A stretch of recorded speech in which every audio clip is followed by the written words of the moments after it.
നമസ്കാരം. യാതൊരു നിയന്ത്രണവുമില്ലാതെ ശരീരകോശങ്ങൾ ക്രമാതീതമായി വർദ്ധിക്കുന്ന ഒരവസ്ഥയാണ് ക്യാൻസർ അല്ലെങ്കിൽ അർബുദം എന്നുള്ളത്. ഇത് ജീവിത രീതി അല്ലെങ്കിൽ പാരമ്പര്യമായിട്ടോ പ്രകൃതിയിലെ മാറ്റങ്ങൾ കാരണമൊക്കെ തന്നെ ഈ പ്രശ്നങ്ങൾക്ക് വഴിയൊരുക്കാറുണ്ട്. ഇനി നമ്മുടെ എല്ലാം തന്നെ ശരീരത്തിൽ ക്യാൻസർ കോശങ്ങൾ നിലനിൽക്കുന്നുണ്ട്. എന്നാൽ ഇത് പ്രതിരോധ വ്യൂഹം തന്നെ കണ്ടെത്തി അതിനെ നശിപ്പിച്ചു കളയുന്നു എന്നുള്ളതാണ്. എന്നാൽ ഇത് ക്രമാതീതമായി വർദ്ധിക്കുന്ന സമയത്ത് ശരീരത്തിന് തന്നെ പ്രതിരോധ വ്യവസ്ഥയ്ക്ക് കണ്ടെത്താൻ സാധിക്കാതെ വരികയും നശിപ്പിക്കാൻ സാധിക്കാതെ വരികയും ചെയ്യുമ്പോഴാണ് ഇത്തരം ലക്ഷണങ്ങൾ ഉടലെടുക്കുന്നത്. ഇതിൽ നമുക്ക് രോഗമില്ലാത്തൊരു ശരീരവും ശാന്തമായിട്ടുള്ള ഒരു മനസ്സും കിടപ്പിലാകാത്ത വാർദ്ധക്യവും ഒക്കെ തന്നെയാണ് നമ്മളെല്ലാവരും ആഗ്രഹിക്കുന്നത്. എന്നാൽ ഈ ഒരു അവസ്ഥയിൽ ഇത്തരം ലക്ഷണങ്ങൾ നമുക്ക് എന്തൊക്കെയാണെന്ന് മനസ്സിലാക്കി കഴിഞ്ഞാൽ തുടക്കത്തിൽ കാണിക്കുന്ന കുറച്ച് ലക്ഷണങ്ങളുണ്ട്. അത് മനസ്സിലാക്കി കഴിഞ്ഞാൽ തുടക്കത്തിൽ തന്നെ ഇതിനെ ചികിത്സിച്ച് ഭേദമാക്കാൻ വേണ്ടി പറ്റും. അങ്ങനെ തുടക്കത്തിൽ കാണിക്കുന്ന ലക്ഷണങ്ങൾ എന്തൊക്കെയാണ് എന്നുള്ളതും അതുപോലെ നമുക്ക് ഈ ഒരു ക്യാൻസറിനെ പ്രതിരോധിക്കാൻ സഹായിക്കുന്ന ചില ഭക്ഷണങ്ങളും കൂടെയുണ്ട്. അതെന്തൊക്കെയാണ് എന്നുള്ളതും പരിചയപ്പെടാം. ഞാൻ ഡോക്ടർ സജിത ദേജി. ഒന്നാമത്തെ ലക്ഷണം ക്ഷീണമാണ്. അകാരണമായിട്ട് ക്ഷീണം കാണപ്പെടുക എന്നുള്ളത്. അതായത് ഇരിക്കാനും നടക്കുമ്പോഴും ഒക്കെ തന്നെ നമുക്ക് കൈകാലുകളൊക്കെ കുഴഞ്ഞു പോകുന്നത് പോലെ അത്രയധികം ക്ഷീണം അനുഭവപ്പെടുക, ഒരു ജോലിയും തന്നെ ചെയ്യാൻ സാധിക്കാതെ വരിക, ശരീരം മൊത്തത്തിൽ ക്ഷീണിക്കുന്നതായിട്ട് അനുഭവപ്പെടുന്നത് ക്യാൻസർ രോഗത്തിന്റെ തുടക്ക ലക്ഷണങ്ങളിൽ ഒന്നാണ്. കാരണം നിങ്ങളുടെ ശരീരത്തിലെ ക്യാൻസർ കോശങ്ങൾ ഉടലെടുക്കുമ്പോൾ അതിനെതിരെ ഫൈറ്റ് ചെയ്യുന്നതിനായി ശരീരത്തിലെ ഊർജ്ജം മൊത്തത്തിൽ വിനിയോഗിക്കുന്നുണ്ട്. ഈ സന്ദർഭങ്ങളിൽ നിങ്ങളുടെ ശരീരം അമിതമായി ക്ഷീണിക്കാനും സാധ്യതയുണ്ട്. ഇങ്ങനെ നിങ്ങൾക്ക് അധികമായിട്ടുള്ള ക്ഷീണം അകാരണമായിട്ട് തോന്നുന്നു എന്നുണ്ടെങ്കിൽ ഉടനെ തന്നെ ഒരു ഡോക്ടറിനെ സമീപിക്കാവുന്നതാണ്. അതുപോലെ രണ്ടാമത്തേതായിട്ട് നമ്മുടെ ദഹന വ്യവസ്ഥയെ കുറിച്ചിട്ടാണ് പറയുന്നത്. ദഹന വ്യവസ്ഥയിൽ വരുന്ന വ്യത്യാസങ്ങൾ, അതിൽ പ്രധാനമായിട്ടും എടുത്തു പറയേണ്ടത് ഒട്ടും വിശപ്പില്ലായ്മ എന്നുള്ളതാണ്.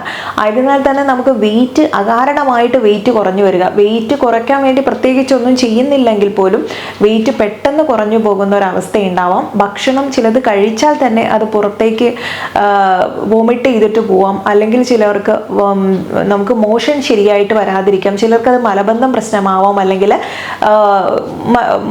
മലം വല്ലാതെ ലൂസായിട്ട് പോകുന്ന ഒരവസ്ഥയാവാം. ഇത് 1-2 ദിവസമൊന്നുമല്ല, അടുപ്പിച്ച് കാലങ്ങളോളം നമുക്കിതുപോലെ നിൽക്കുന്നതും അവഗണിക്കപ്പെടാറുണ്ട് പലരും തന്നെ. അതിൽ ഒന്നാണ് നമുക്ക് മലബന്ധം പ്രശ്നങ്ങൾ ഉണ്ടെങ്കിലോ അല്ലെങ്കിൽ അസിഡിറ്റി പ്രശ്നങ്ങൾ, പൊളിച്ചു തികട്ടൽ, ഇതൊക്കെ തന്നെ തുടർച്ചയായിട്ട് ഈ ഒരു പ്രശ്നം നിങ്ങളെ അലട്ടുന്നുണ്ട്, ഗ്യാസിൻ്റെ ബുദ്ധിമുട്ടുകളെങ്കിൽ അത് നമ്മളൊന്ന് പരിഗണിക്കപ്പെടേണ്ടതാണ്. അതിൽ എച്ച് പൈലോറി എന്നുള്ള ഒരു ബാക്ടീരിയ കാരണമോ അല്ലെങ്കിൽ ശരീരത്തിൽ നമുക്ക് ആമാശയത്തിലൊക്കെ തന്നെ അൾസർ വന്നിട്ടുണ്ടെങ്കിൽ അതിൻ്റെ ഭിത്തിയിലൊക്കെ തന്നെ വരുന്ന ഇത്തരം മുറിവുകൾ കാരണം അതിൽ നിന്ന് ബ്ലീഡ് ചെയ്യുകയും പിന്നീട് അത് നമ്മുടെ സ്റ്റൂൾ അല്ലെങ്കിൽ മലത്തിന് കൂടെ പുറത്തേക്ക് പോവുകയും ചെയ്യും. ആ സമയങ്ങളിൽ ഇതൊരു ടാറ് പോലെയാണ് മലത്തിൻ്റെ, അല്ലെങ്കിൽ ഒരു നല്ല ബ്ലാക്ക് കളറായിരിക്കും മലത്തിനുണ്ടായിരിക്കുക.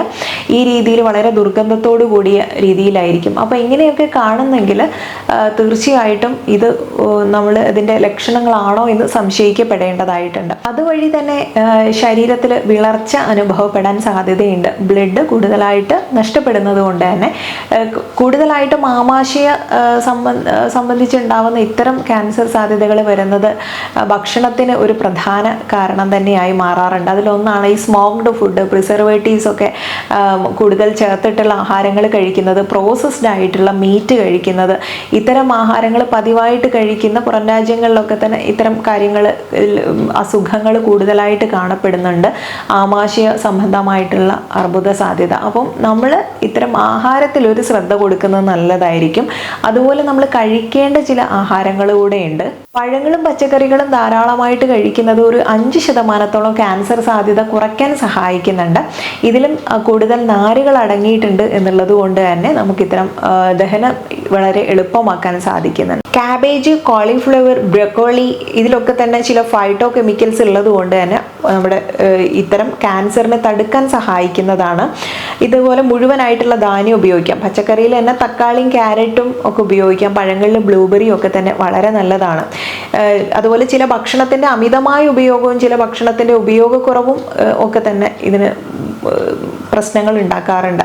അതിൽ പഞ്ചസാര, ശുദ്ധീകരിച്ച കാർബോഹൈഡ്രേറ്റ്, അതായത് റിഫൈൻഡ് ആയിട്ടുള്ള കാർബോഹൈഡ്രേറ്റോ അല്ലെങ്കിൽ ഷുഗറോ ഒക്കെ തന്നെ ഇതിൻ്റെ അമിത ഉപയോഗം പലപ്പോഴും ഇത്തരം പ്രശ്നങ്ങൾ ഉണ്ടാക്കാറുണ്ട്. ഇഞ്ചി, വെളുത്തുള്ളി, മഞ്ഞൾ, ഗ്രീൻ ടീ തുടങ്ങിയിട്ടുള്ളവയുടെ ഉപയോഗം തന്നെ ക്യാൻസർ സാധ്യത കുറയ്ക്കാൻ സഹായിക്കുന്നതാണ്. ഇത്തരം പ്രശ്നങ്ങളിൽ നമുക്കൊരു എൻഡോസ്കോപ്പി ചെയ്തു നോക്കുന്നത് വയറിൻ്റെ ഇത്തരം ബുദ്ധിമുട്ടുകൾ മനസ്സിലാക്കാൻ വേണ്ടി നല്ലതാണ്.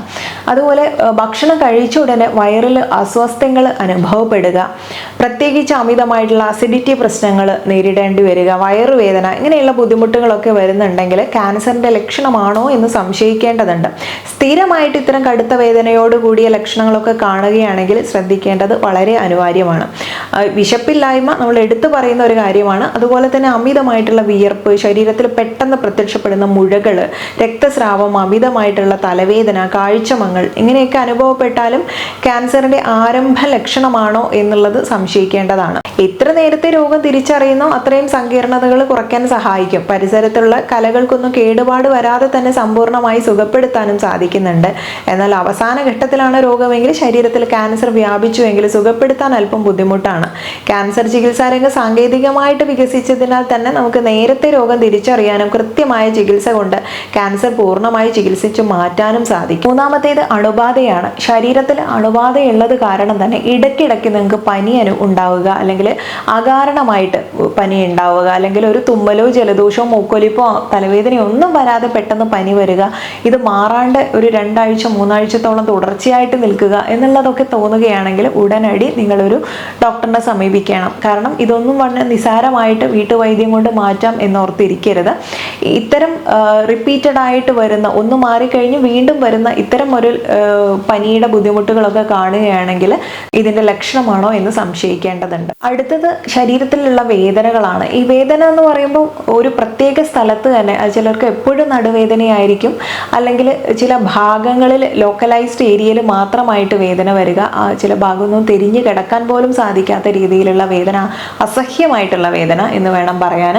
ഇത് മാറാതെ ഇടയ്ക്ക് വന്നും പോയി അല്ലാതെ മാറാതെ തന്നെ തുടർച്ചയായിട്ട് നിൽക്കുന്നുണ്ട് എന്നുള്ളെങ്കിലും നിങ്ങളൊന്ന് ശ്രദ്ധിക്കേണ്ടതാണ്. അടുത്തത് ചർമ്മത്തിൽ വരുന്ന വ്യത്യാസങ്ങളാണ്. ചർമ്മത്തിൽ വ്യത്യാസങ്ങൾ വരുന്നത് പൊതുവേ നമ്മൾ ഈ കാലാവസ്ഥയിൽ താമസിക്കുന്നവർക്ക് അധികം കാണാറില്ല. ഓരോ ദിവസം കഴിയുന്തോറും ചർമ്മത്തിന്റെ നിറം മങ്ങുന്നതായിട്ട് തോന്നുന്നതോ, അല്ലെങ്കിൽ മഞ്ഞ നിറം ചർമ്മത്തിൽ പടർന്നു പിടിക്കുന്നത് പോലെയോ, അല്ലെങ്കിൽ ചർമ്മത്തിൽ ചുവപ്പ് തടിപ്പുകൾ ദിനം പ്രതി പ്രത്യക്ഷപ്പെടുന്നത് പതിവാകുന്നതോ, ഇത്തരത്തിൽ ചർമ്മത്തിൽ മാറ്റങ്ങൾ ശ്രദ്ധിക്കുകയാണെങ്കിൽ ഡോക്ടറെ സമീപിക്കേണ്ടത് ആവശ്യമാണ്. അല്ലെങ്കിൽ ശരീരത്തിലെ ചർമ്മത്തിൽ തന്നെ പല വിധത്തിലുള്ള മറുകുകൾ അത് പെട്ടെന്ന് വലുതാവുന്നതും, അല്ലെങ്കിൽ വലുതായ ആ ഭാഗം തന്നെ ഉള്ളിലോട്ടുമൊക്കെ തന്നെ കുറച്ചധികം ഹാർഡായിട്ട്, തൊട്ട് കഴിഞ്ഞാൽ നല്ല ഹാർഡായിട്ട് തോന്നുകയൊക്കെ ചെയ്തു കഴിഞ്ഞാൽ ചർമ്മത്തിൽ ആ ഒരു ചുവന്ന കളറിൽ ചർമ്മം മാറുന്നതായിട്ട് ശ്രദ്ധിക്കപ്പെടുകയൊക്കെ ചെയ്തു കഴിഞ്ഞാൽ, അടുത്തത് ശ്വസിക്കാനുള്ള ബുദ്ധിമുട്ട് അനുഭവപ്പെടുന്നു എന്നുണ്ടെങ്കിൽ, നിങ്ങൾക്ക് മുൻപ് ശ്വാസകോശ സംബന്ധമായ രോഗങ്ങൾ ഇല്ലെങ്കിലും പെട്ടെന്ന് ശ്വസിക്കാനുള്ള ബുദ്ധിമുട്ടൊക്കെ അനുഭവപ്പെട്ടാൽ, അതുപോലെ തന്നെയാണ് ശരീരത്തിൽ കാണുന്ന മുഴകൾ. വേദനയില്ലാതെ പുതുതായിട്ട് വളരുന്ന മുഴകളാണ് ഇത്തരം ക്യാൻസർ സാധ്യത പറയുന്നത്. അതല്ല വേദനയുള്ള മുഴകളാണെങ്കിൽ അത് അണുബാധ കൊണ്ടായിരിക്കാം. അതുപോലെ ആദ്യം സോഫ്റ്റ് ആയിട്ടുള്ള ഒരു മുഴയാണ്, അത് പെട്ടെന്ന് തന്നെ വളരെയധികം കട്ടിയുള്ളതായിട്ട് മാറുന്നു. തൊലിപ്പുറത്ത് ഇതുപോലെ നിറത്തിലൊക്കെ വ്യത്യാസം, ചുമപ്പൊക്കെ കാണപ്പെടുന്നു എന്നുണ്ടെങ്കിലോ, അല്ലെങ്കിൽ ചില ഭാഗങ്ങളിലൊക്കെ ഇതുപോലെ സ്രവം പുറത്തേക്ക് വരുന്നു എന്നുള്ളതൊക്കെ ഉണ്ടെങ്കിൽ തീർച്ചയായിട്ടും ശ്രദ്ധിക്കപ്പെടേണ്ടതാണ്.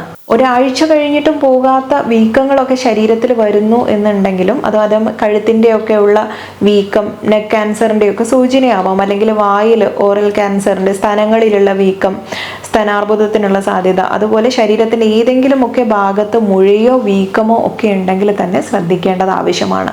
ഇതുപോലെ വളരെ തുടക്കത്തിൽ തന്നെ നമുക്ക് ഈ ലക്ഷണങ്ങൾ കണ്ടു കഴിഞ്ഞാൽ അതിനെ വളരെ നിസാരമായിട്ട് മാറ്റിയെടുക്കാൻ വേണ്ടി പറ്റും. അപ്പം കഴിയുന്നതും ഇത്തരം കോശങ്ങൾ നമ്മുടെ ശരീരത്തിൽ പെരുകുന്നുണ്ടെങ്കിൽ അതിനെയൊക്കെ കുറയ്ക്കാൻ സഹായിക്കുന്ന നേരത്തെ പറഞ്ഞ ഭക്ഷണ രീതികൾ ശീലിക്കുന്നതും, ചിട്ടയായിട്ടുള്ള ഒരു വ്യായാമവും ഭക്ഷണ രീതിയും തുടർന്നു കൊണ്ടുപോകുന്നതും, നമ്മുടെ അനാരോഗ്യകരമായിട്ടുള്ള പലയധികം ഭക്ഷണ രീതികളും അല്ലെങ്കിൽ പുകവലി, മദ്യപാനം തുടങ്ങിയിട്ടുള്ള കാര്യങ്ങളൊക്കെ ഇതിനെ ട്രിഗർ ചെയ്യുന്ന, അല്ലെങ്കിൽ ഇത്തരം അവസ്ഥയെ കൂടുതൽ വഷളാക്കുകയാണ് ചെയ്യുന്നത്. ഇത്തരം കോശങ്ങളെ വളരാൻ സഹായിക്കുന്ന മീഡിയയായിട്ട് പ്രവർത്തിക്കുന്നുണ്ട്. അതുകൊണ്ട് അത്തരം കാര്യങ്ങളൊക്കെ ഒഴിവാക്കുകയും ചെയ്തു കഴിഞ്ഞാൽ നമുക്കിതിനെ പ്രതിരോധിക്കാൻ വേണ്ടി സാധിക്കും.